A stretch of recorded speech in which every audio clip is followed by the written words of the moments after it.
Peace, everyone. So good to have y'all here tonight. Peace.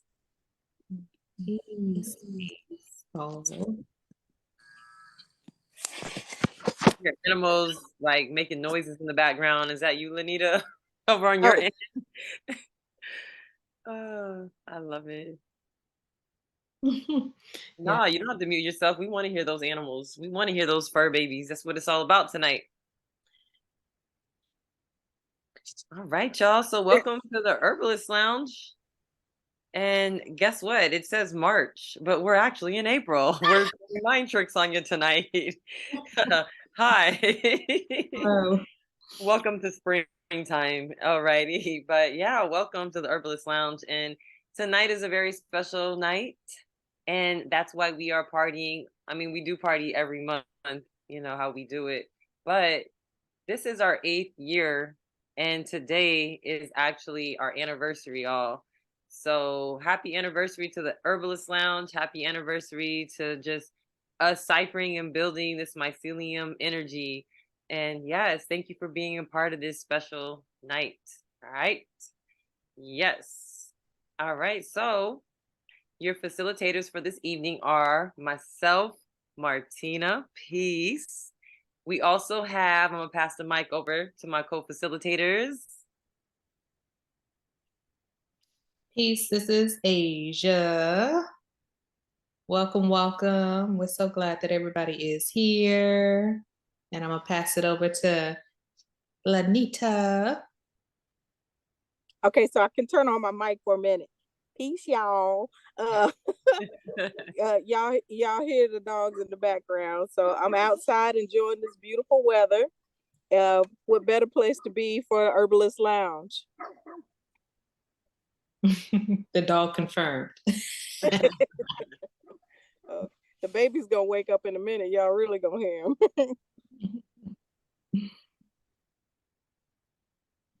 All right. So for everybody that's new here, again, welcome. And then we're gonna take a moment for y'all to introduce yourselves. You can do it in the chat or verbally is fine.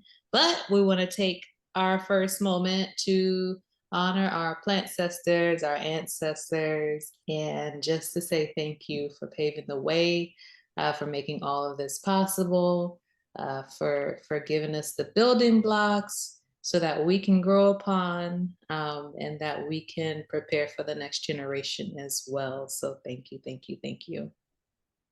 Good, thanks. All right, so everybody in the house, tell us what is your herb name, or what herb you are representing tonight, or what herb is resonating with you, and what location are you repping? Where are you coming from? Let me think.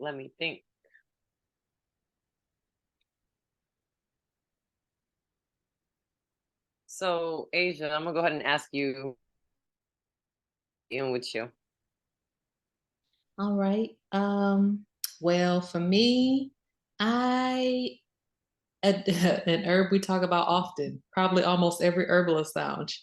I am repping cayenne.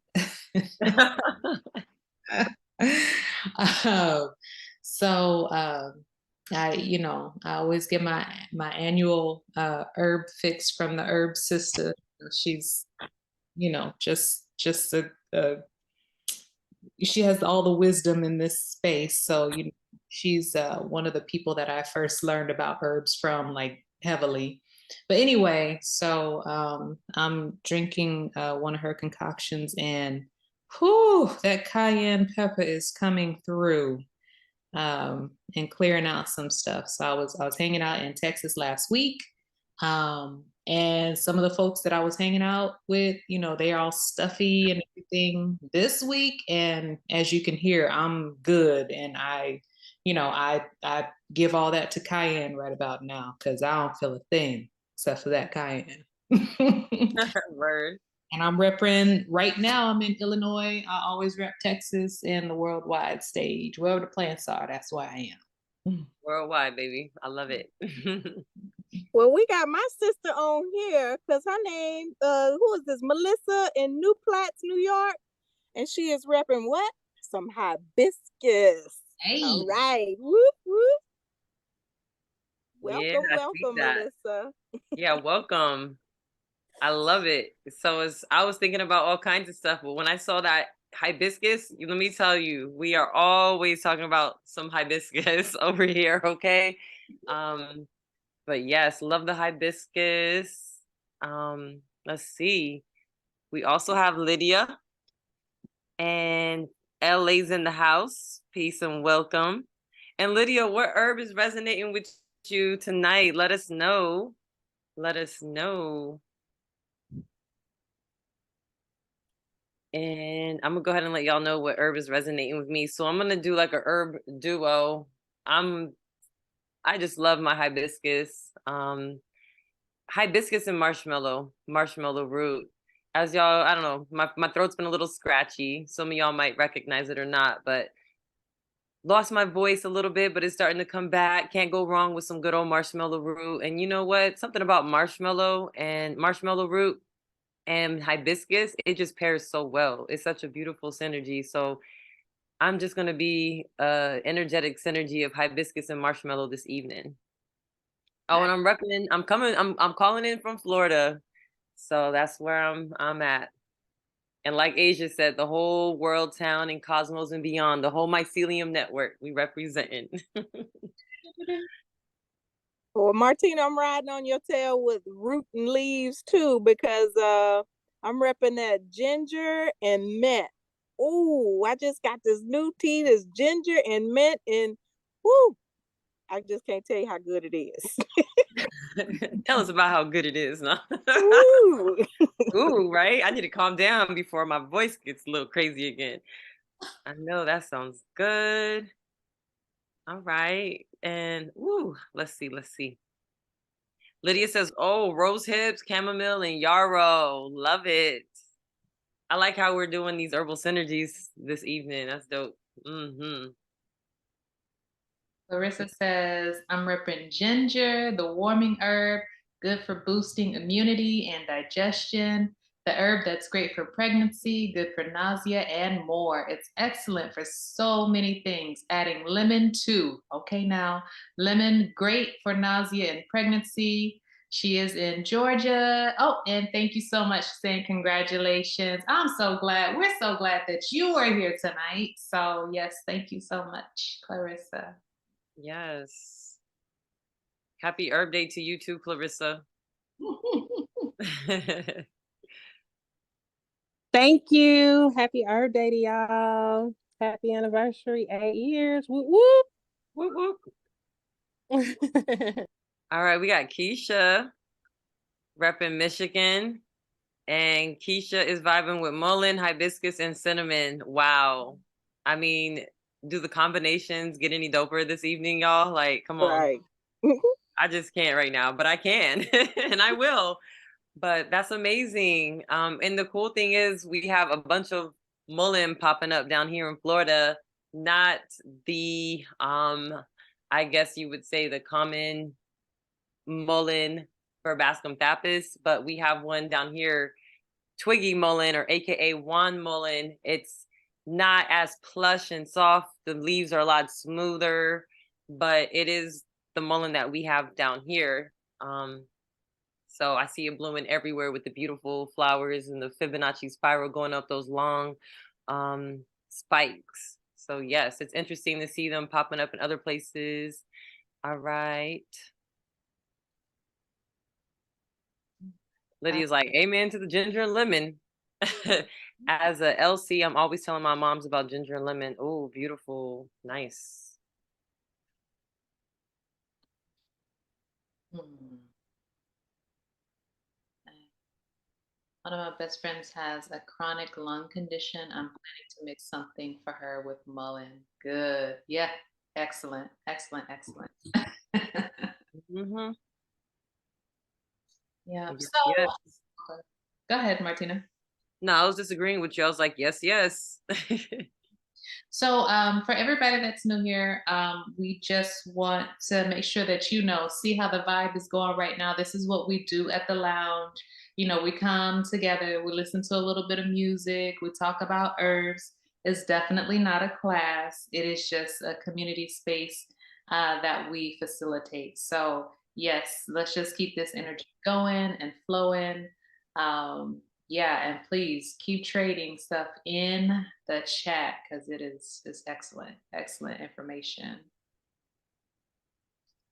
It is. And speaking, we got Akua from Canada. Peace. It's been a minute. How you been? It's so good to see your energy in the Herbalist Lounge, Akua.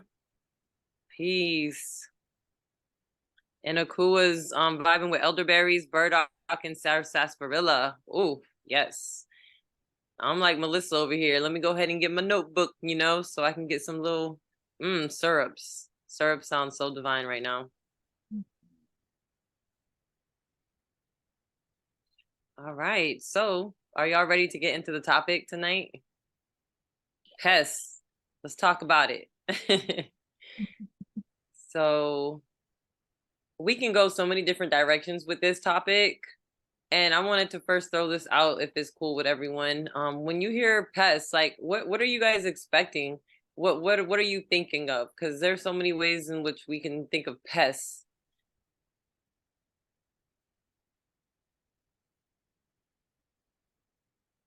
Ants, Mhm. fire ants, especially in Texas. Bugs. Bugs. I'm thinking like the garden, but then after building with my herb nerds here, we're talking about also like for the fur babies. Right. Melissa says pests the way I think of weeds. They are sometimes needed. Yes, exactly. I think of the whole system, how everything's interconnected, right? Yeah.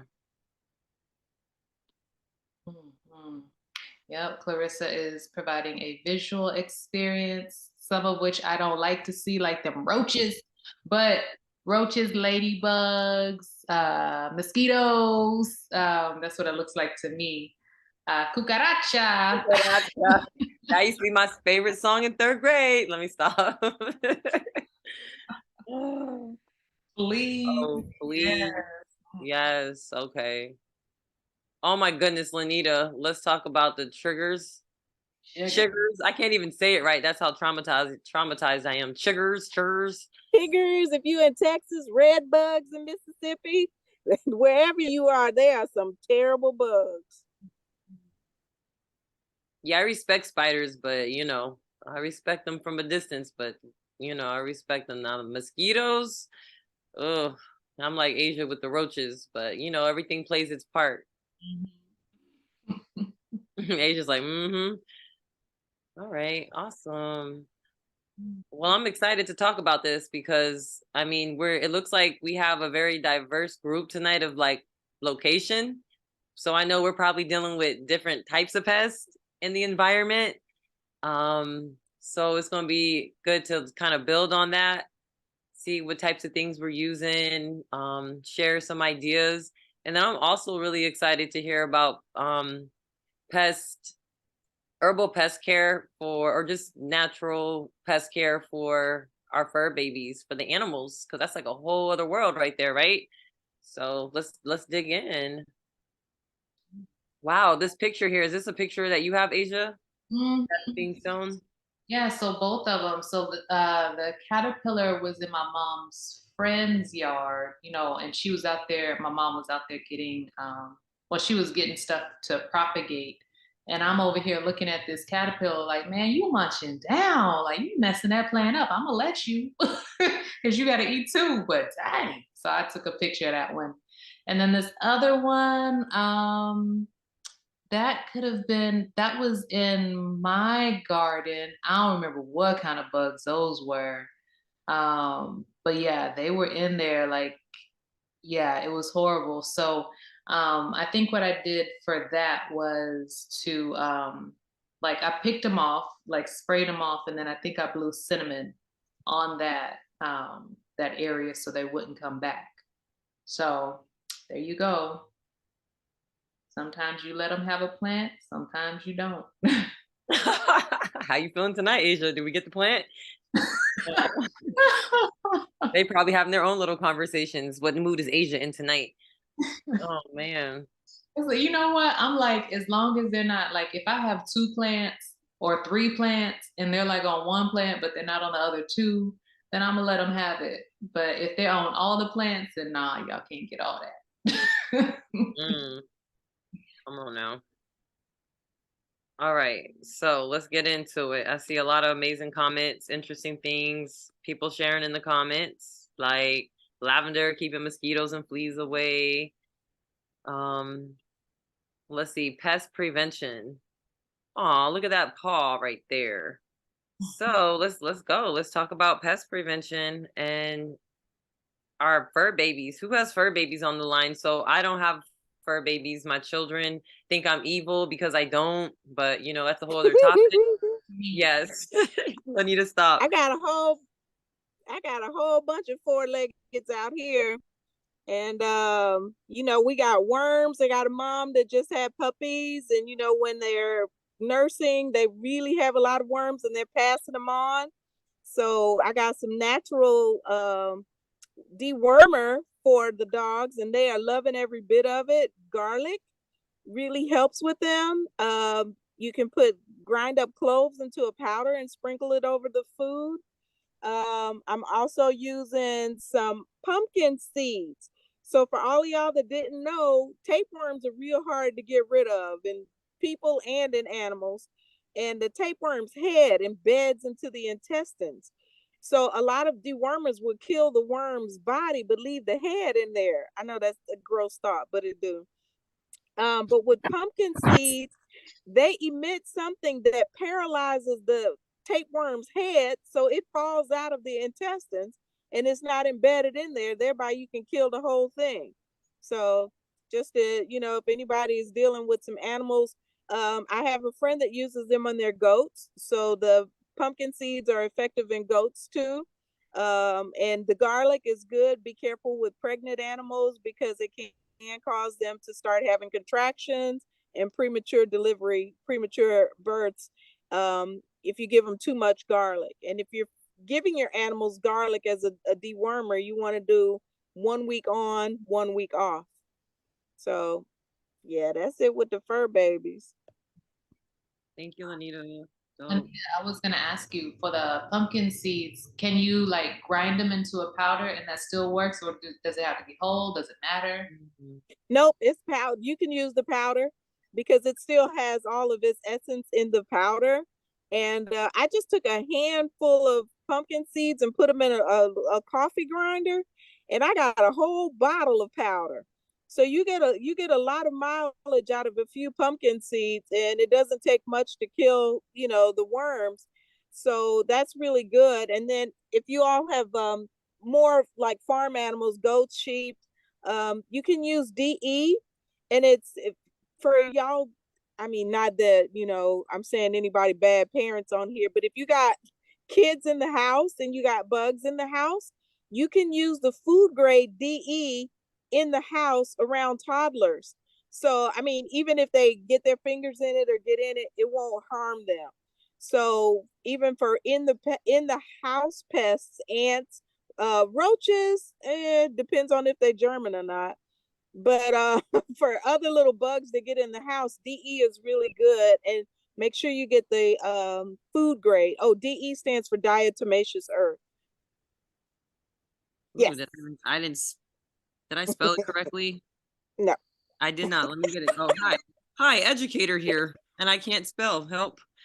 Diatomaceous. Oh, it's on the screen too. It's okay. I did it. Oh, but I still wanted to put it in. Thank you, Melissa. I'm like spelling it phonetically. That's how I say it in my head. Okay. Oh yeah, no, that's good stuff. That's good stuff. So also too, like what I put here too, because you see the paw down in the bottom in some ointment.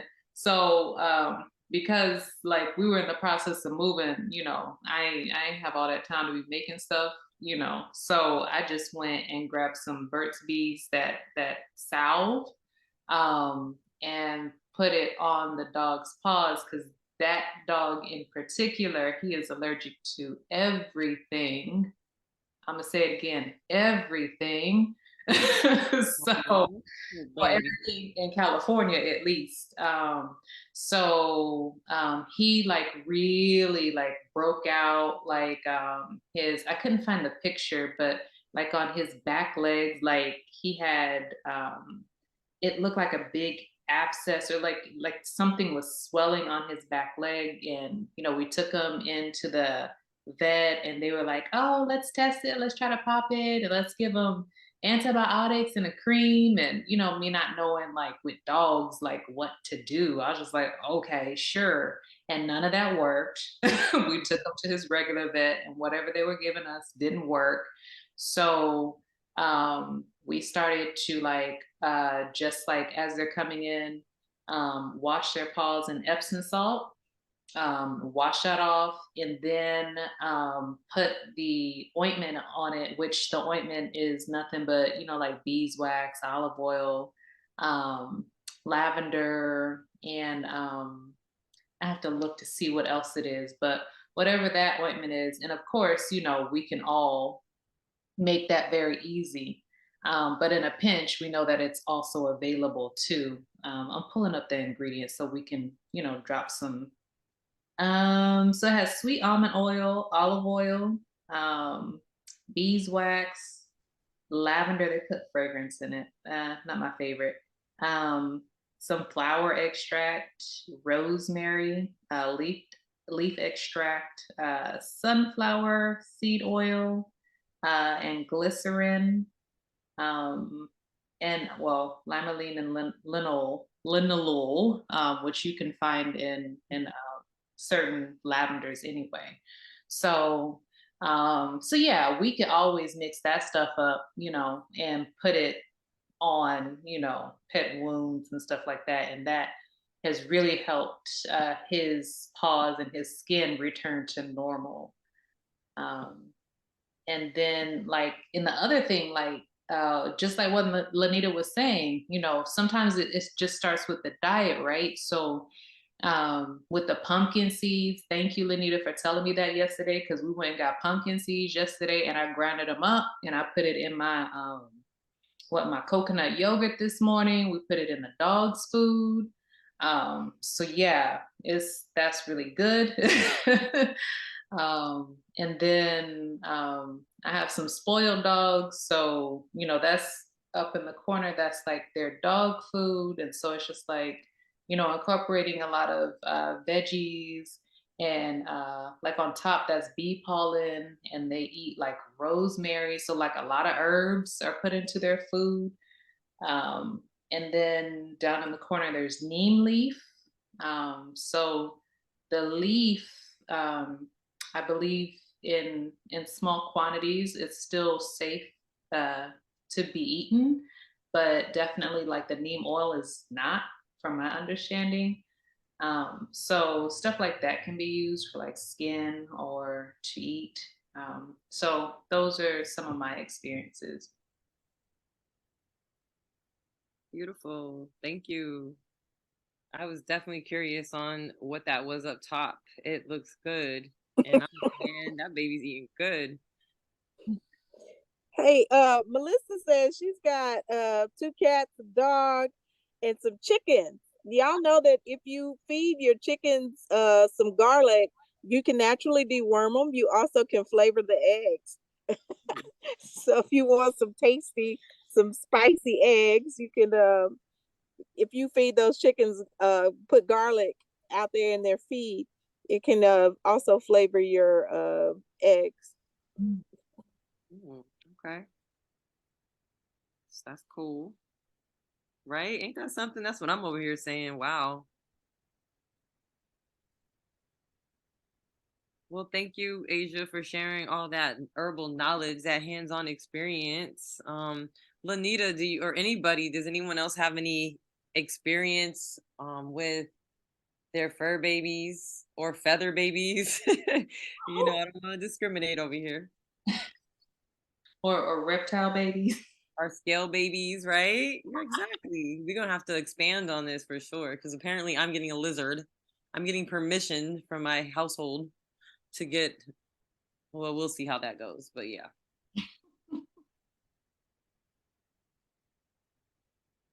Anything for the cats.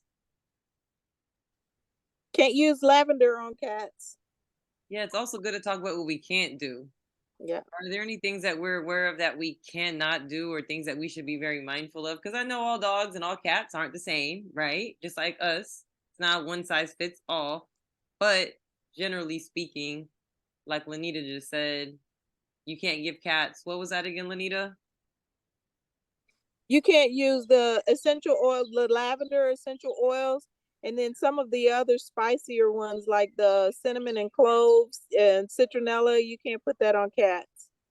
Okay. Yeah, and even, like with pets in general, so like dogs and cats, when I was doing research, like so we have like the diffusers or the what are the other ones that blow the mist? Um it's Humidifiers. yes, the humidifiers. Putting essential oils in there around pets can be a little risky. So like eucalyptus, I read was highly toxic, so we don't do that one. Lavender, it's hard for me, being that I love lavender, but I only like use my essential oils like the way that I like to use them in certain spaces, and I don't use them heavily around the pets because they can get super irritated. Now, if there's an area that I don't want my pets to go, especially the little one, because she's still a puppy and she likes to get into stuff, then I will take like my Florida water and my lavender and stuff, and I'll put it in that room or that area, and then she'll stay away because she don't like it. Okay. Cool. Well, the one herb that I have heard of that's pretty safe for dogs, and I'm just going to keep it at dogs, and not to say that it's not cats, but just wasn't told from somebody that has extensive experience and has dogs, is nettles. And it's something that, we talk about all the time for similar reasons, the nutritional components of nettles, the diuretic property of it, but high in potassium properties, good for kidney and for bone and just kind of like movement. I don't know if any of y'all have experience. I know my mom, well, my cat that my mom catnapped from me probably about 20 years ago. It was a whole other story, but as pets start aging just like we do, we start getting, needing help with our joints and muscles and bone health. And I was told that the nettles is a really good herb to work with, like as a simple nettle infusion. So something to definitely look into. Something really simple, but that's just not practiced by me, and I have to put that out there. So That's good. right. Awesome. All right, we ready to talk more about some pets, some animals, pets, our fur babies, or Some ready to move on? some herbs that you can grow around that are safe around pets, but that are actually good for you is like you can put the lemon plants are really good for keeping mosquitoes and little pesky gnats and stuff away. And lemon balm, lemon verbena, what was the other one? I even had lemon thyme, and the area just smells so good around there, and it's safe for your pets.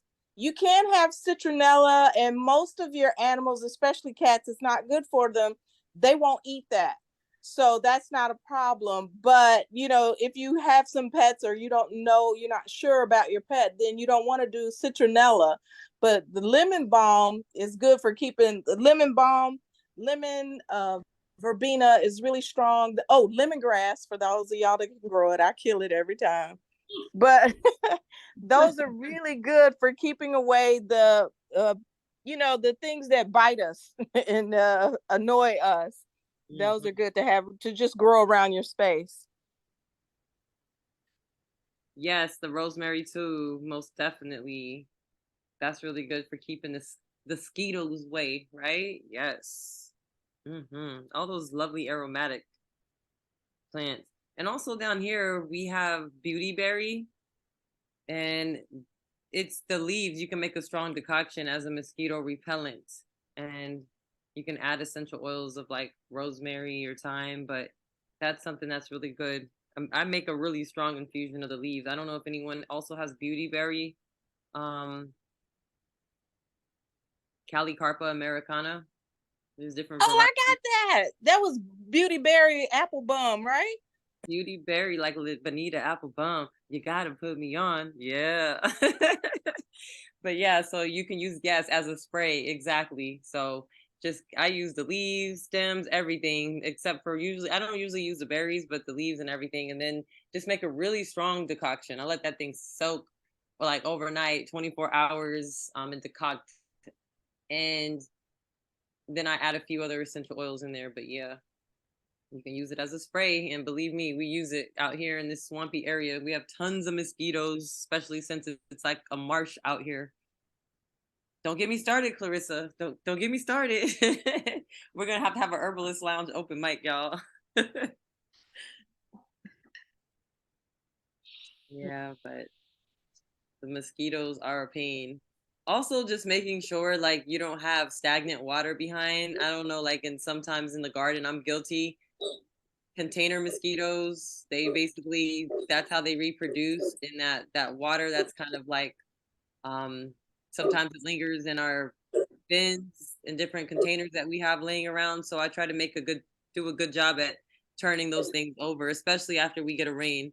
Because if we don't, you can literally go there and see all the little baby mosquitoes and the eggs on the surface of the water. So just little simple practices. Yeah, I got ants that like to eat my peaches. Anybody got some good ideas to keep them ants out my peaches? And then I tried because they said it was dry, the water that the ants were getting the water or the juice out the peaches. Well, so I watered and watered to try to keep the ants on the ground, but they still got in my peaches. Oh no, I ended up giving my peaches fungus. That's what I did that year. Oh, that Anybody was got any kills? Ants in the peaches. You know, it's what funny about you? because I used to have a peach tree behind my house growing up, and I distinctly remember the ants on the branches. Like I remember that. I don't have a good one, but I mean, it's on the screen, so it just came to mind because it's there in front of my face. Have you tried sprinkling the diatomaceous earth around it? I was just about to say that, Asia. See, that must be a sign from the ancestors when you. My trees look like they had been flocked. I mean, like a Christmas tree, they had snow all over them. They had the white diatomaceous all up in the tree. But unfortunately, I couldn't control the wind that kept blowing it out Oh of my the tree. goodness. I was like, we got to figure out a way to make this stuff stick better. You know what? You might just have to plant a peach tree for the ants and then one for yourself. What can I say at this point? Whew. Too funny. Yeah. But I got a great ant remedy if any of y'all, because we have fire ants here bad, and for ant mounds, disturb that, stir up that dirt, and then cornmeal and boric acid. You put 5 parts cornmeal to 1 part boric acid. And what they do is the cornmeal, of course, draws them up to it. And then they take it to the queen and feed it to her, and then it's over. But it worked really good last year because we were in drought and we didn't have any much rain afterwards. So their mounds dried up. But when it rains, you have to do it over again. Okay.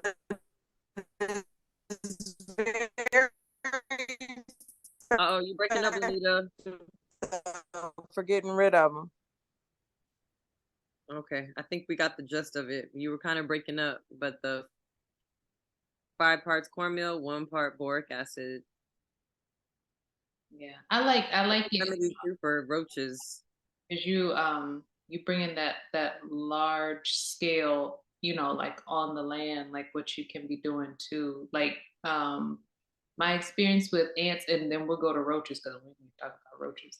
But my experience with ants is, because it was like one week or something. I don't know.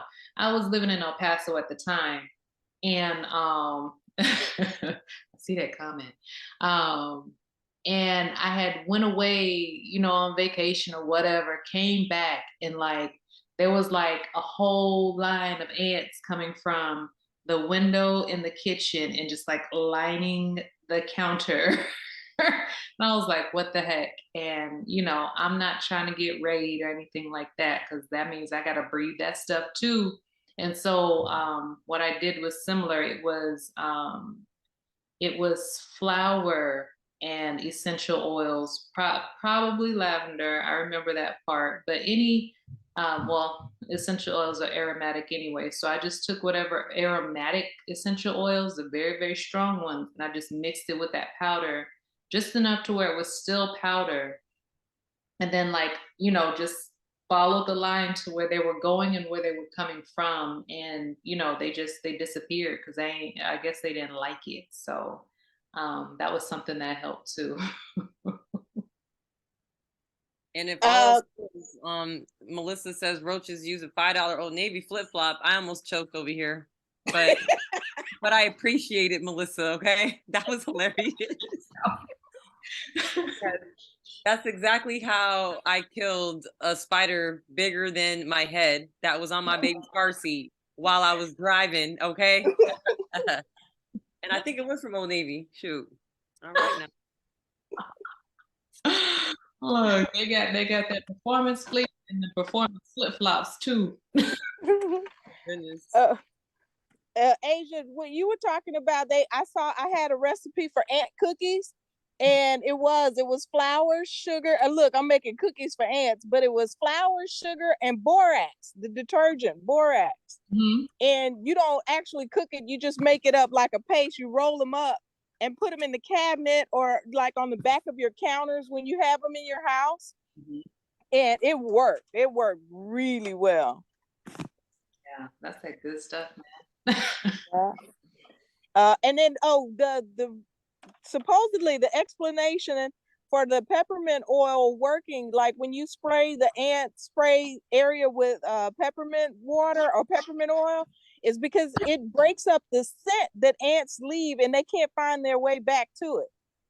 So once they're gone, they don't come back. But I'm waiting on some good recipes to get rid of German roaches. We had German cockroaches this winter, and they are not nice. They're not nice. No. You sound like Asia talking about them city rats in the train station. Oh, don't remind. Oh, you know what? I'm starting to think. Asia's gonna be like Melissa on that one. It's not even gonna be a herb to get rid of them giant rats. Asia's gonna be like, yes, right? Oh my goodness. Yeah. Those rats are like possums. Poor Asia. Asia was not having it. I was running with the rest of the people in the subway in New York. I was gone. Martina was just staring them down. That's so sad. My time in the Bronx normalized that. And I'm just like, oh yeah, that's a rat. Y'all good? The train's here? What's going on? Oh my goodness. It's a different type of train coming. I gotta go. But they have cats up there. I've seen one called a Mancoon, and that cat, it looks like a small lion. I mean, they are huge, but they can take on them New York and Chicago rats. Wow, beautiful. Oh, Melissa heard of them. Okay. That really is your herb sister tonight, because hibiscus and then this, I'm trying to tell you. Those rats in Hawaii too, man. It's because they're by the water. Oh Lord, they as big as your foot. But I'm gonna be honest with you. You know where they're huge, bigger than New York? Philly. I don't know what's going on right now. But when we went to go visit my sister, my daughter was like, how come you don't she was asking my sister, Auntie, how come you don't let the cats come out and get the rats? So we went outside and we saw a rat ran over and it was sad. But I'm telling you, it was huge. It was huge. It was like, I've never seen a rat that big, y'all. I Mhm. don't know. I feel like it was some type of hybrid species or Splinter from the Ninja Turtles. Like it was huge. It was crazy. So, oh my goodness. Well, Things are Well, in Guinea, I saw what they call neutral rats, and the cure for the neutral rats is little boys with sticks. They took them out. on the next Herbalist Lounge. All right, y'all. Help. hey, look, I was about to say while we on the subject of rats, because it was well, I mean, I guess rats must be my spirit animal. I don't know, because everywhere I go. Anyway, so like in California, because I mean, there's a lot of wildlife there too. So it was like, they would be like in the condos where I live, so they could get into your roof. Like they wouldn't come in the house, but like they would get into your roof and you just be like, is that a bird? What the heck is that? And so like I got like the menthol crystals, because that's really, really strong. So I would take the menthol crystals and then also what else was it? And all types of peppermint and essential oils. So just like it was just like a just a menthol mint bath. And then I would have Tiara go up in the attic and she would like put menthol crystals down and just like, and then they would be gone. And then, and then kind of like when that wore out, then we had to set traps. But after that, it wasn't no issue after that. But they just knew that that wasn't the house to come to no more. So your house smelled like my mama's. You had mothballs all in the ceiling. No, no mothballs. I can't. No, and it didn't even smell like it didn't even smell like mint because it was up in the attic. But yeah. But yeah, the camphor from the mothballs will keep little small rodents away. It ain't gonna keep them big supersized rats, but it'll keep small rodents away. And another thing, we have horse apples out here. If you cut open a horse apple and you leave it around, it gets rid of spiders and other little creepy crawlers that may come in your house. Or I have friends that get horse apples for me and put them in their garage or put them around their pet food to keep the animals away. Really? The little bugs. So just hang them up? Well, I saw this thing that said put them in a pantyhose in your drawer. Nobody has pantyhose anymore. So, excuse me, Lanita. Yeah, but no, you can just cut them in half, and just them being open, the juice that comes out of the horse apples, something about that keeps them away. But it definitely works on spiders. And that's interesting. Speaking of mothballs and camphor, I'm not sure if it still is, but at one point, and most likely still is, camphor trees are considered invasive here in Florida. So I'm like, look, do y'all know what this is? This is our herbal ally. So, we have an abundance of them, but using the leaves, I don't know, maybe make a strong decoction or whatnot. Mm-hmm. Y'all, we got an Herbalist Lounge comedian over here. I'm sorry, but you got me cracking up. Oh my goodness. I have to go back to a funny ass comment. Listen to this. It sounds like, I think Melissa mentioned, it sounds like we're making where was it? I'm so like in a different zone right now. You said something about it sounds like we're doing we're making death remedies, or that's not even what it was. See, and you know how you try to retell a story and no one laughs? You're like, you had to been there. You had to been there. I just experienced that. You're way funnier. Okay, sounds like we are making concoction for murder. Exactly. On the next Herbalist Lounge. That's what we need to make a flyer for. Herbs for murder. Shoot. Red rum. Oh my goodness. Have y'all ever heard of correlations between like the moon phases and pests? Because what put that in my mind was I noticed on every full moon the ants would be ridiculous in my home. And I'm like, there must be some type of correlation here. So then I researched it, of course. Not that I've observed this myself, except for outside of the ants. I have noticed that, but it was said that on full moons, certain pests like the rats, Asia, they like to come out, and mice because it's easier for them to see because of the full moon. I guess that depends on where you live, right? But then, like on a new moon, pests that are like flying, like mosquitoes and moths, it's easier for them to navigate, so they're more abundantly because how they navigate, I guess using their different means, echolocation or and the different means that they use. But I don't know if y'all ever noticed it, but I most definitely have. On the full moon, it gets real over here.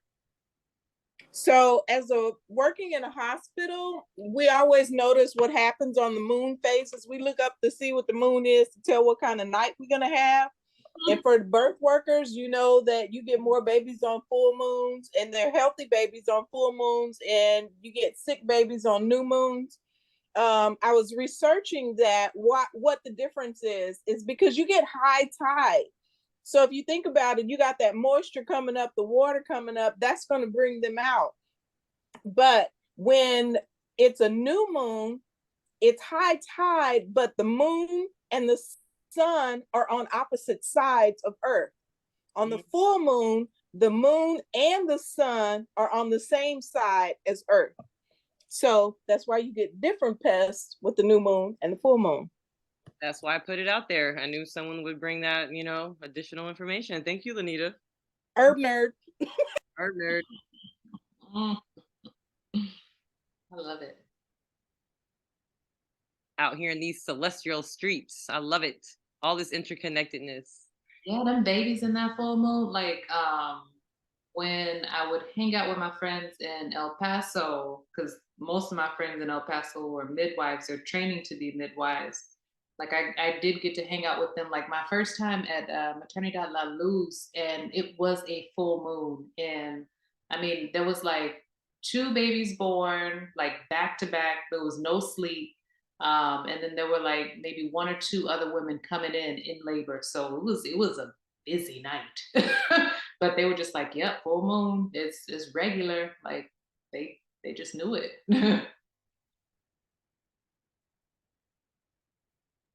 So does anyone have a herb for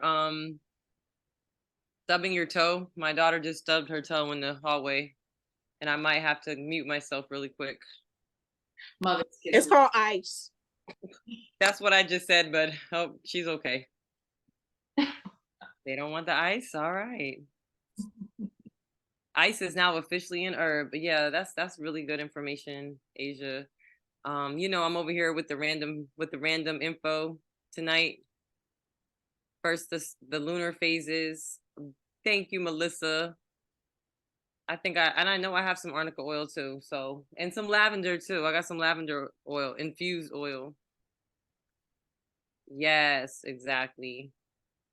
See, we love you, Boo Boo. Herbalist Lounge is helping out, okay? She says, thank you, y'all. Poor thing. I know a stub toe is crazy. I don't have first, I know we're talking about pests right now, but I don't have fur babies or pets or anything like that. I grew up with cats. So, but that was a while ago, a long time ago. And I just started thinking about just wild animals really, and I come across that so much. Obviously when we learn about plants and the whole ecosystem, we're learning about all the interconnectedness, and it's just a beautiful thing how we've been evolving with plants for such a long time, building these relationships with plants, fungi, and just everything in the environment. And I love hearing these things like the how everyone's bringing this knowledge full circle, and everyone's bringing in their input. That's why we have this cipher. So a couple of herb instances that I wanted to share really quick of animals in the wild and how they utilize plants. And I'm sure you all have heard of this a lot in different instances as well. But when I was working with pine trees extensively in my area, I learned about some of the native species of woodpeckers that use pine trees for their homes. And of course, they specifically choose those trees because the pine oil deters insects or whatnot. And then also, one of my one of my midwife friends, um, we were having this discussion about elephants. Have you guys ever heard of the elephants that take certain types of plants to kind of help induce labor? And induce contractions? I was like, wow, that's amazing. And I mean, the list just goes on and on. Chimpanzees have been known to deworm themselves, you know, from simply like rubbing leaves on their skin or on their hair or ingesting these herbs. And you know, you think about the plant, I mean, the dogs and cats going around chewing stuff in the yard. So it's just like we've been like building these relationships with our environment, the plants and everything in it. So it just makes sense that there's so many different useful things that we can use just for common things like pests and for our four-legged, six-legged, and yes, even our eight-legged friends here. You feel me? Yes, we can learn a lot, right? We are so interconnected. And that whole theme just it excites me so much. So yeah, I appreciate y'all. I appreciate y'all for being part of this cipher because we are interconnected too. And that's all, folks. Passing the mic along. Awkward silence, but we never have awkward silences on the Herbalist Lounge. That was just, it was a moment for reflection. That's what that That's was. right. Exactly. What do you do with the coconut oil? Okay. Yes. Yeah, coconut oil definitely helps for fungus, right? And like skin issues. So that's something else that I would put on my dog. The one that's allergic to everything in particular. Um, and then what me and Lanita, what we got into a conversation about putting the coconut oil in the food as well too. So really good for the intestines. But my experience has definitely been with like any issues with like fungus, and fungus can be a pest too, right? If it's something like on you or in you that's unwanted, then for me that's a pest. So using that, and then of course it keeps their coat shiny and healthy looking. Yeah, yeah, definitely on the paws. And then even like in his ears, because sometimes like for labs, oh, I have two Labrador retrievers. So the like again, the older one, sometimes like he'll like to run, yes, and jump in the water. And so we'll make sure that we put like coconut oil in his ears because they can get ear infections. I'm mad at y'all because y'all ain't tell me that's before I got labs, but that's okay. I love them and they're mine. But yeah, so that has helped a lot. Um, yes, and definitely in the food. So it was, Right. I just learned a new use for coconut oil. I had a dog that got kennel cough, and they said coconut oil is really good, that they'll lick it off the spoon. And I was like, man, you licking no coconut oil. But I melted the coconut oil and put it in the bowl with some other food. I put it with the other food. That dog was licking up that coconut oil like it was cornbread and gravy. I mean, he was licking all in the bowl. So that coconut oil will help if you get kennel, if they get kennel cough. that's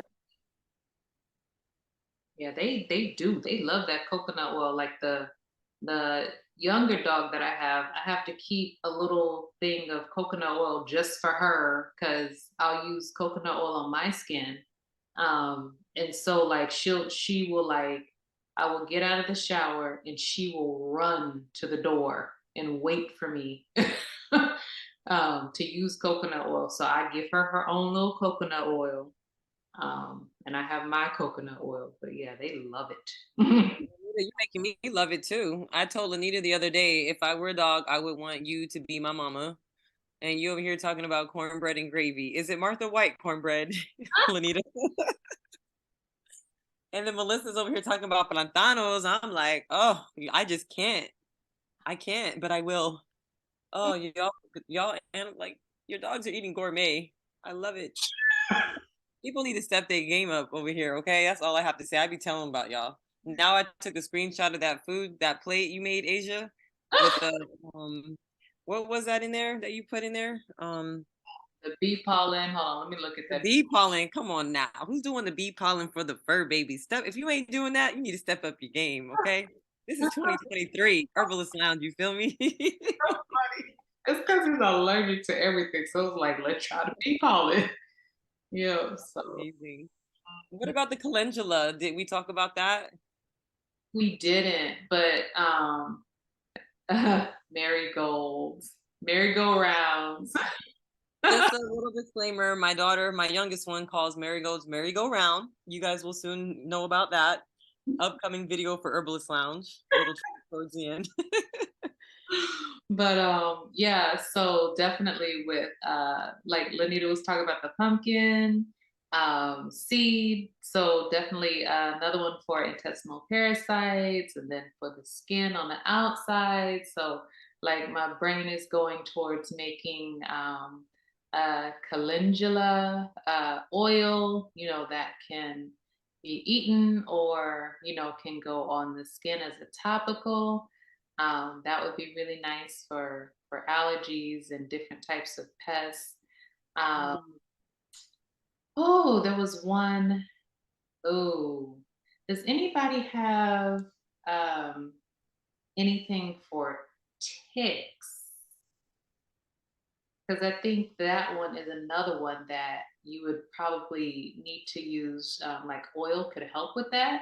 Um, but I don't know. Has anybody had that experience? Because there was like this area, like a mountainous area we used to go to, and we stopped going because there was just like, you know, during a certain season, there was just a whole bunch of ticks, and I wasn't trying to do all that.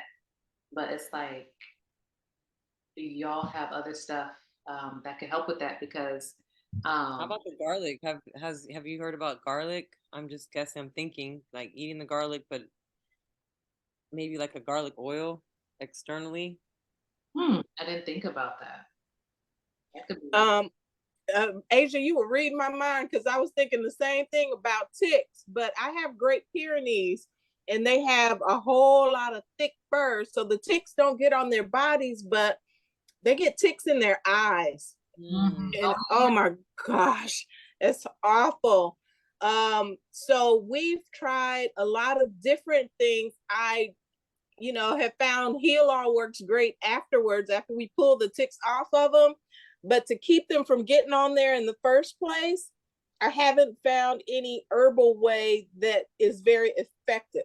Yeah, there are lots of, you know, things that people will tell you, but they haven't been effective for us. Mm. Melissa says, I read somewhere if you make an infusion of rosemary and mint and spray it on. Okay. Yeah, because yeah, the only other thing is like we try to stay away. Like we'll do, you know, we'll still take them to the vet and all that stuff, but I kind of view that like if there's something that they don't have to take that, you know, doesn't have this huge disclaimer like could give your dogs ticks and paralysis and all this other stuff, then I prefer not to. Um, but if there's not another alternative, then I do what I gotta do. But you know, um yeah. I don't know. I guess we'll have to figure it out. I read that the roots for the Jamaican name for it is pissabed. The Latin name is Senna occidentalis. That herb, you are supposed to be able to make a decoction from the roots and spray that on the dogs and that will keep ticks off. So I've tried the essential oil sprays for the dogs, and that did not work. So this year we're going to try the Senna occidentalis to put it on them to, you know, see if that will keep the ticks off of them. Awesome. I love how you just keep finding more uses for that ally Right. and new common names as well. Piss a bed. It's also good for bedwetting, hence the name. Oh, See, my brain is going somewhere else. I'm like, oh, what else is that good for? I know. I'm literally thinking, I'm like, oh, Jamaican herbs. Let's think about some new names. That would be a dope herbalist lounge. I love learning all the different names for our herbal allies in different places. Right. We're going to events after that. Anything else anyone wants to add to this pot tonight? as we transition, I was gonna say to the dark side. Mwahaha. Yes, this is a good build. Yes, I took a lot of notes as well. This is gonna be a good recording. I'm gonna share it with all my friends that have four-legged friends. Anybody got a good aphids thing? And don't tell me neem because they ain't working. I don't. I can't stand aphids. They be tearing me up. Yeah, my only remedy is the water hose and a good sprayer. That is it. My remedy to madness is trying to smash them, and then of course you realize I'm okay. It's like a flea. Mm-hmm. Oh, I can't stand aphids. But aphids like for on fur babies or like in the garden or in the Both, because the fur babies are in the gardens, and so they own everything, the plants and the animals. yeah. The only one I know I've about. ever tried like a garlic spray. We've used soap. All that stuff works. I hear you on the neem oil, right? Um, but really the thing that we do in the garden the most is just frequenting the garden. And if we are going to be using stuff like the soap spray, and I found the soap spray to be the most effective. It's hard to find one simple thing that deters them completely, and just making sure the plants are healthy so that they can fight against, and have a fight against the aphids to their best of their ability. But yeah, Ladybug. ladybugs, yeah, just really healthy ecology is really what it is. And that just goes with anybody, right? Like for all of us, for our fur babies and even plants, right? So making sure we're not deficient. That's why I went right back to the nettles. I was like, oh, that's dope. I didn't know that dogs can have nettles, but it has, it's a great nutritive herb, real simple, real basic. But once again, going back to that soil, is there nutrient deficiencies, they're going to be more prone to, being susceptible to all those critters and crawlers. And if it's a healthy ecology, we're going to have like those healthy um, allies, like Asia just said, the ladybugs that eat white fly. Oh, I love you, ladybugs. Yeah.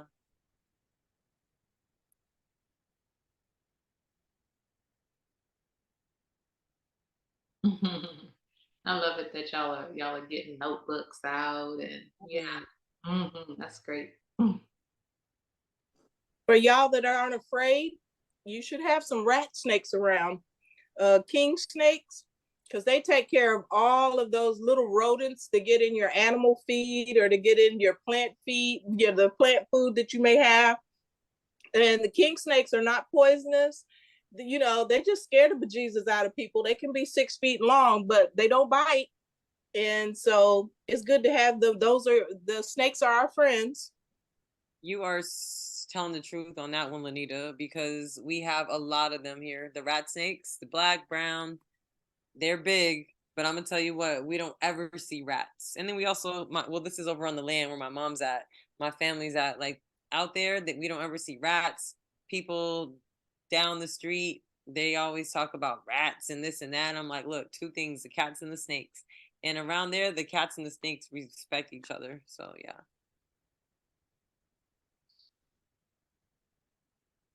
But try telling people that at the community garden, snakes are our friends.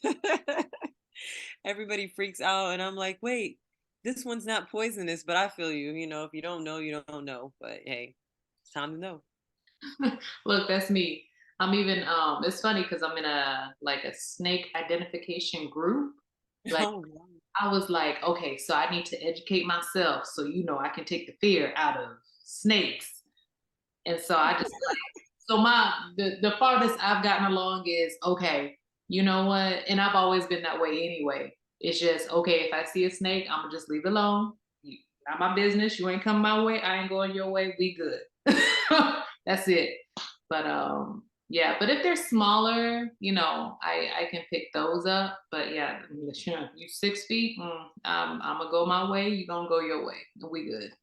well, the small ones out here are baby water moccasins, Mm. and as one of our friends who's originally from Florida. He is from Florida. He's like, them baby ones, this is in his words. He's like, them baby moccasins, they stronger. They'll take one bite. He's like, they're super poisonous and they'll get you, and that's it. You'll be RIP.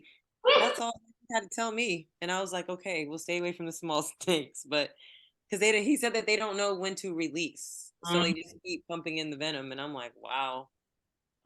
That's the truth. On the yeah. water moccasins, we have copperheads and rattlesnakes.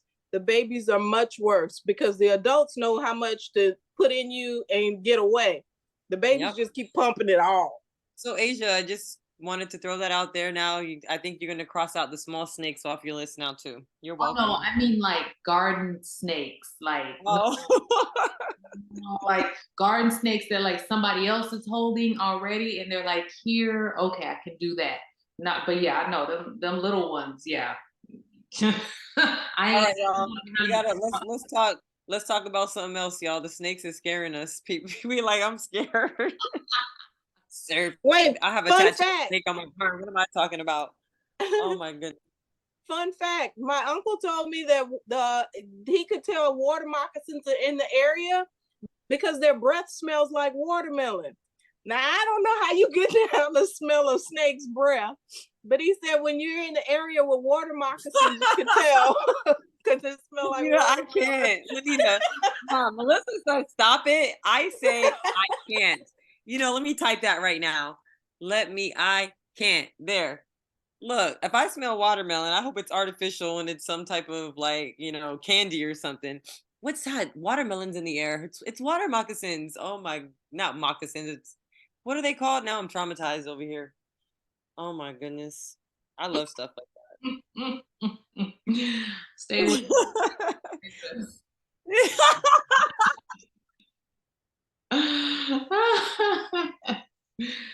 oh wait.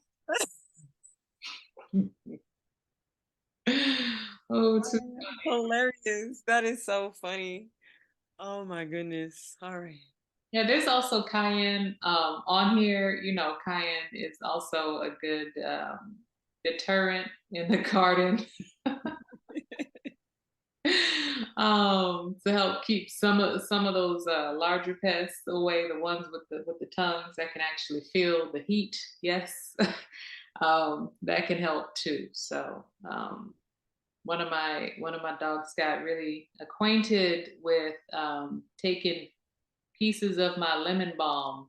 He'd just go and just be like, oh, I just eat some lemon balm today. So so if you have one that is doing too much, then yeah, cayenne can help that out too. Another thing too is, Asia, not just them licking it. If you put cayenne pepper around your plants and you don't want them, especially like you have a garden and you put it down the rows, they come in there sniffing and they snort up that cayenne. It ain't nothing nice. They don't come back. And just if anybody has any stray dogs, this is something that I found that they practice here in Texas, and it actually works. If you put a plastic gallon jug of water in your yard, the stray dogs don't come in your yard. Why? Wait, repeat that, Lanita. I'm so sorry. I have to let that sit in my head. Say that again. You just get a plastic, gallon jug and fill it with water. And you put that plastic jug in your yard and it keeps the stray dogs from coming in your yard. I don't know if they, get tired of looking and they can't drink it or what, but they don't come in the yards. I'm gonna test that out tonight. I'll give you some feedback. Hey, just to put the disclaimer out there, the Herbalist Lounge is not responsible. We're not diagnosing or anything. This is just us sharing our experiences. No, but I love that. And what's so funny is it probably works. We're gonna have to investigate the science on that one. Whew, that was funny. All the way from the puff puff pass to the cayenne pepper to gallons of water. All right. All right. Oh. Dun, dun, dun, dun. Okay. So Herbalist Lounge now has a YouTube channel. So everybody, go to YouTube. You don't have to go right now, but go to YouTube and subscribe and like. We have our first video featuring Lanita, and she is talking about huckleberry and foraging for medicine. So it is a quick video, and we just uploaded it yesterday. So come with us, have fun. And also, what we are going to do is, because some people ask for the recordings, and if they miss it, we'll start putting those on YouTube so that you can watch the recordings whenever you want to. You don't have to wait for us to send you the link or anything afterwards. But yeah, go check us out, share it with your friends, and subscribe. Oh, y'all, real quick, check out the new logo. Yeah. You recognize those three hands? Oh my goodness. Yes, y'all, we've been ciphering since 2015. You feel me? Happy birthday. Hey. So yeah, we're after 8 years, we're definitely expanding and getting more interactive through different social media channels, and just bringing out a fresh new look as we evolve. We like to put more things out. So yay, awesome. Get it.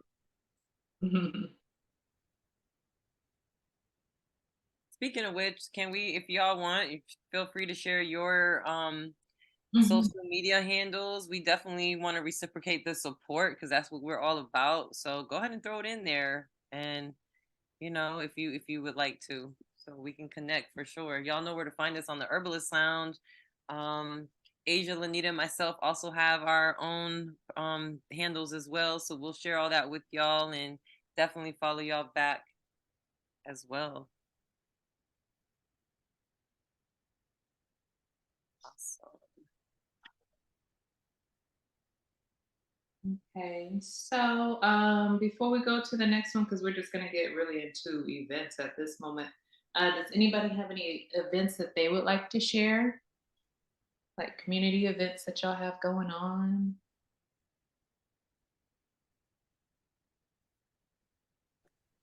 Clarissa has an event that I want to know more about.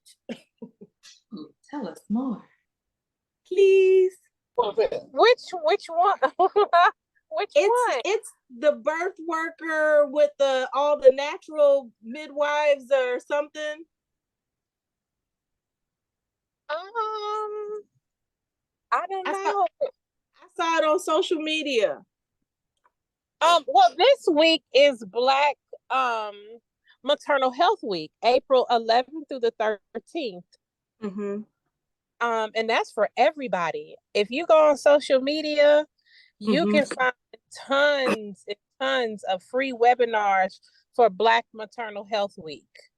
This year, the theme is Our Bodies Belong to Us, Restoring Black Autonomy and Joy. And the hashtag is B as in boy, M as in Mary, H as in Harry, W as in William, 23. So that's BMHW23 is the hashtag for Black Maternal Health Week, the 11th through the 17th. So it kicks off tomorrow. Word. Awesome. Yes. So I hope that was helpful, Anita. Yes, thank you. You're welcome. Hey, Asia. Hey, Martina. Hey. All right, there we go. Word. I'm gonna follow y'all back. I feel so good to be connected with y'all. And you know what? Did I just hear someone say herb?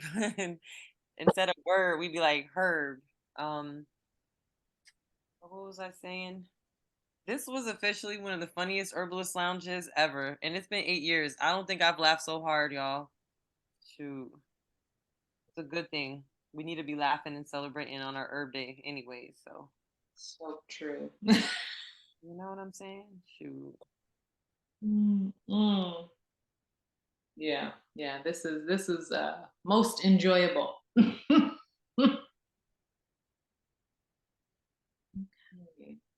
Oh, Melissa. Okay, cool. I'm gonna find it. All right, Lanita, you want to talk about this upcoming event going on? Yes, we'll have rebirth in the clearing. There will be um, writing, journaling. There will be yoga, meditation, and then there will be one day, just one day of it is Vipassana, which means silent. No talking, no cell phones, no messaging, nothing. But it's just a way for keeping up with, you know, our self-care, taking time to internalize and, you know, just relax. And we don't reclaim our peace because we are always doing something, especially as women, we're always taking care of somebody else. But this is a weekend just for women to take care of themselves. So it's called Rebirth in the Clearing. Come on out and try it out. Dope. Oh, let me hold on. I'm trying to click this. Hold on. Okay. Uh-oh. Sorry, y'all. I don't know if that just messed up the whole slideshow. I was trying to click on your link, Clarissa. um, well, anyway, okay. So also with the Herbalist Lounge, we have our MailChimp site that you can go to, and you can subscribe. So, Martina, are you able to type that in the chat? I sure am. Thank you. Because it just wanted the chat just went away when I made the screen bigger. But yes, so we send out like a clickable link for the Herbalist Lounge if you want to join us live. Because you'll notice on our social media, like on Instagram, you can't put a link there that you can click. And sometimes Facebook, the link will be there available, sometimes it won't be. So definitely, if you want that straight to your inbox right before the second Monday of the month, then we will send it to you if you subscribe at that MailChimp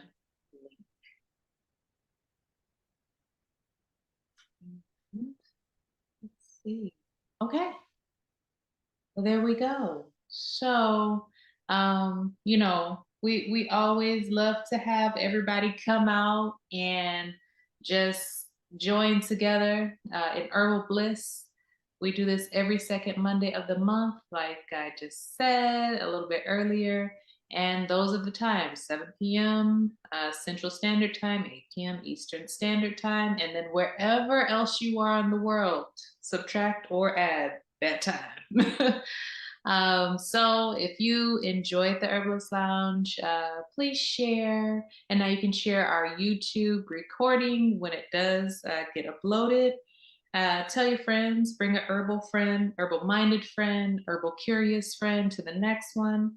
And we'll see you again. So peace, power, and green blessings. And I'll let Martina and Lanita, I'll let y'all take us out. Listen, it was such an honor to vibe with every single one of you all on here. Everything Asia just said, and I'm looking forward to connecting again. All right. So peace.